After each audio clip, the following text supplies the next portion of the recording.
Joe Rogan recently on a podcast acknowledged something that is getting some attention, does get coverage here on Will Cain Country, does get coverage on the Fox News Channel's Will Cain Show, but doesn't get enough attention in terms of the threat to Western civilization. Here is Joe Rogan.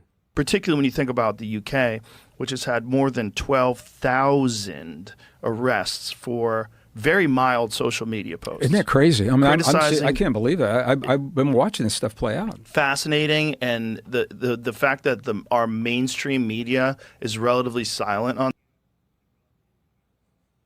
I'm going to assume I'm somewhere trapped in that relatively word when it comes to the silence. But it's true. It's not something covered on most mainstream media. And you can probably think of very few things that are more important, more foundational to not just the future of the United States, but in large part Western civilization. The man who's written a lot about Western civilization, his most recent book on democracies and death cults, is a columnist for the New York Post and the Spectator. He is Douglas Murray. What's up, Douglas? Good to be with you, Will.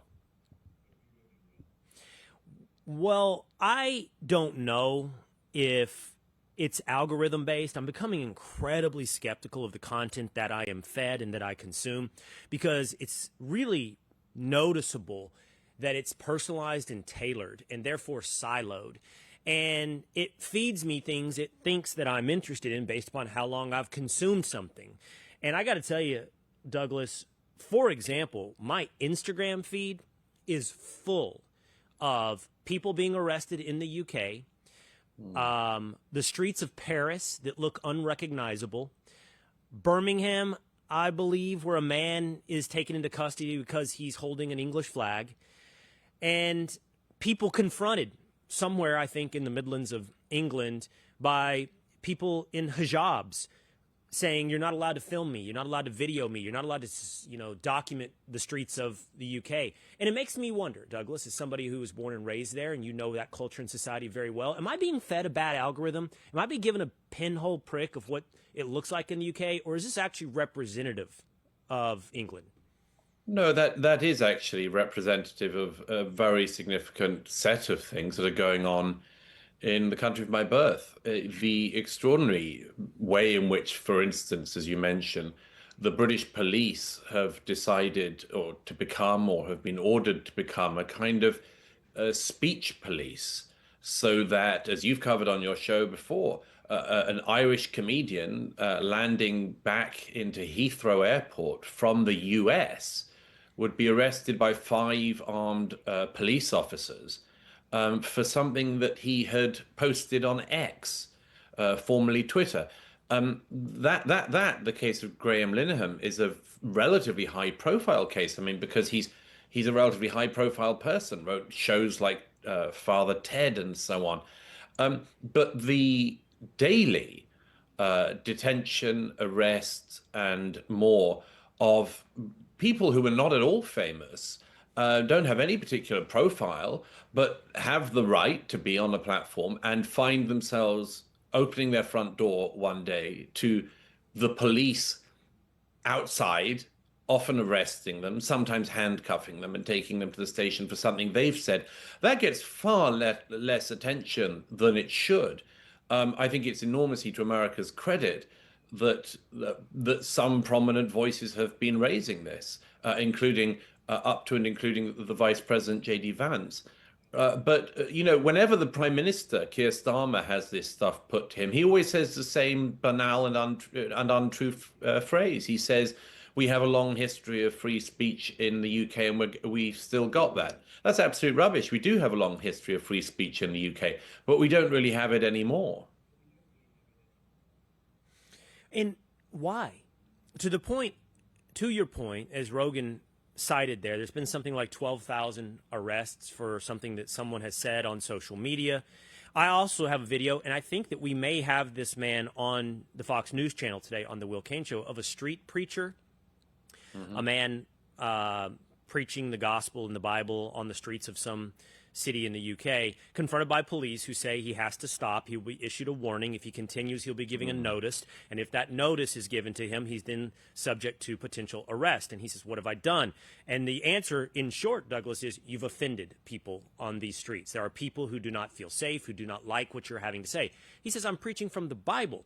And their response is, yeah, but there are some who do not like it. It's essentially the heckler's veto. And that heckler now, increasingly in the UK, can be someone from any walk of life, any culture, and any religion that shares different mores, different cultural practices than the ones that have been historically associated with the UK. So why? Why is this being allowed to happen in the UK? Absolutely. It's as far as I can understand it, and bear with me on this because it's excruciating logic, but this is the logic I see of the authorities. Left-wing Labour government, and in fact its somewhat left-wing Conservative predecessors, have tried to dampen down freedom of speech in the UK because they believe that it can cause unrest. What they really mean by that is that the results of mass immigration, which they have overseen, has led to a pretty culturally and religiously homogenous society being turned into something like New York during the UN General Assembly meeting. And instead of having a set of mores, as you say, and cultural presumptions that existed, we have this diversity religion, which means that all of the world's problems come in because all of the world's people have come in. And so the authorities think instead of sorting out their immigration and integration systems, they should go for anyone who is, as it were, disturbing the peace of that arrangement. And what that means in reality is that, as you say, a Christian street preacher of a kind that was perfectly normal when I was growing up, you would see them everywhere, you'd tend to ignore them. And people thought quite often they were a bit loony, to use an old British term. But now such a street preacher can be objected to, usually by people of a Muslim background, who will claim that somebody preaching the gospel is not A-OK. And the interesting difference that goes on there is that if anyone were to say, excuse me, I object to people being preaching the Muslim faith in public, that would be a potential breach of the peace because it would be potentially Islamophobic, it would be potentially bigoted. So there are all of these hoops that they have to go through. And that's why the British police spend more time policing speech now in the UK than they do policing, for instance, home burglaries or the theft of people's mobile phones from their hands on the streets of London. If your mobile phone is stolen from your hand in London, the police will do nothing to follow up that crime. Even if you have a tracking device and you say, look, I know the second-hand phone shop that my phone is sitting in right now, the police will do nothing.